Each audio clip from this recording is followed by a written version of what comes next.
उधर ट्रंप की तरफ से हॉर्मुज की नाकेबंदी के ऐलान पर भर से ही कच्चे तेल के दाम 7% बढ़कर $103 प्रति बैरल हो गए।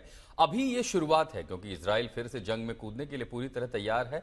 ऐसे में अगर हॉर्मुज की नाकेबंदी को लेकर टकराव बढ़ा तो तेल के दाम कहां पहुंचेंगे, कुछ कहा नहीं जा सकता।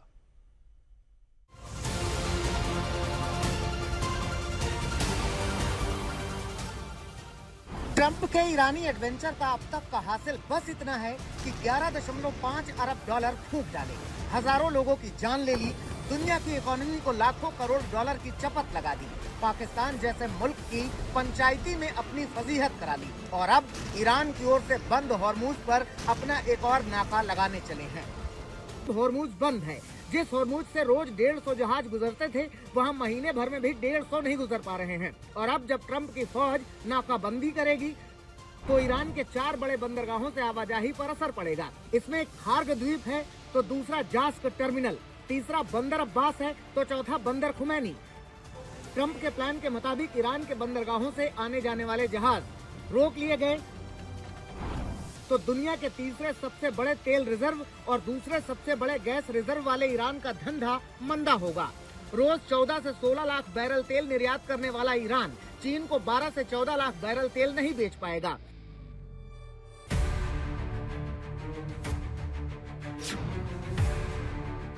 वैसे ट्रंप के हॉर्मुज नाकेबंदी का असर सबसे ज्यादा चीन पर ही होगा। उसके अलावा भारत पर भी असर पड़ेगा क्योंकि जंग के बीच ईरान से 2 सुपर टैंकर गुजरात के सिक्का और ओडिशा के पारादीप पहुंचे थे। जंग के बीच ही 44,000 टन एलपीजी लेकर ईरानी जहाज ही भारत आया। जंग के बीच ही 300 करोड़ रुपए से अधिक के पेट्रोलियम उत्पाद भी ईरान से भारत पहुंचे। Regarding crude oil, you already know that lot of diversification has already happened and we take crude from more than 40 countries. So the arrangements have already been made. For LNG also, we have quite a comfortable situation. LPG also, I will like to tell you that the cargoes have been tied up. और अगर Trump ने ईरानी बंदरगाहों से गुजरने वाले किसी भी देश के जहाजों को रोक दिया तो इसमें ईरान से भारत आने वाले और भारत से ईरान जाने वाले उत्पादों के जहाज भी फंस जाएंगे क्योंकि तेल गैस तो कम। ईरान भारत को बादाम, पिस्ता, अखरोट, अंजीर से लेकर सेब, कीवी, खजूर, केसर, जीरा जैसे उत्पाद भी भेजता है। केमिकल से लेकर सल्फर, जिप्सम, नमक, प्लास्टिक, कांच जैसे करीब 3,600 करोड़ रुपए के सामान भेजता है। और इधर से भारत भी बासमती चावल से लेकर चाय, कॉफी, दवाइयाँ, चीनी, पशु चारे से लेकर इंजीनियरिंग के सामान तक करीब 10 से 11,000 करोड़ रुपए के सामान भेजता है। अगर ट्रंप ने हॉर्मुज बंद कर दिया और वहां से आने जाने वाले ईरानी भारतीय जहाज रोक दिए गए तो भारत को बड़ा नुकसान होने की आशंका है। इतना ही नहीं, ताजा आंकड़ों के मुताबिक रविवार तक भारत के झंडे वाले 15 जहाज हॉर्मुज में फंसे थे।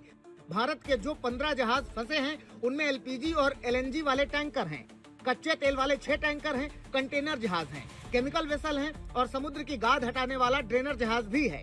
हालांकि 11 अप्रैल को जग विक्रम जहाज हॉर्मुज से निकला है तो 20,400 टन एलपीजी लेकर आ रहा है। भारतीय नौसेना के 6 जहाज निगरानी कर रहे हैं। भारत 28 देशों के साथ रियल टाइम मैरीटाइम इंटेलिजेंस भी साझा कर रहा है। संवाद, कूटनीति और डीएस्केलेशन के माध्यम से ही वहां पर चल रहे संघर्ष को जल्द से जल्द शांति की तरफ मोड़ा जा सकता है और इस संघर्ष को पर विराम लगाया जा सकता है। जैसा कि हम लोगों ने पहले भी कहा था कि हमारी अपेक्षा है कि स्ट्रेट ऑफ हॉर्मुज के रास्ते नौ परिवहन का, आज़ाद नौ परिवहन और खुले व्यापार, वैश्विक व्यापार को बढ़ावा दिया जाएगा और इससे सब लोगों के बीच में समृद्धि आएगी। इस बीच भारत के विदेश मंत्री एस जयशंकर भी यूएई में हैं। ब्रिटेन और फ्रांस हॉर्मुज खुलवाने के लिए दूसरे तरीकों पर लगातार बातें कर रहे हैं। आज तक ब्यूरो।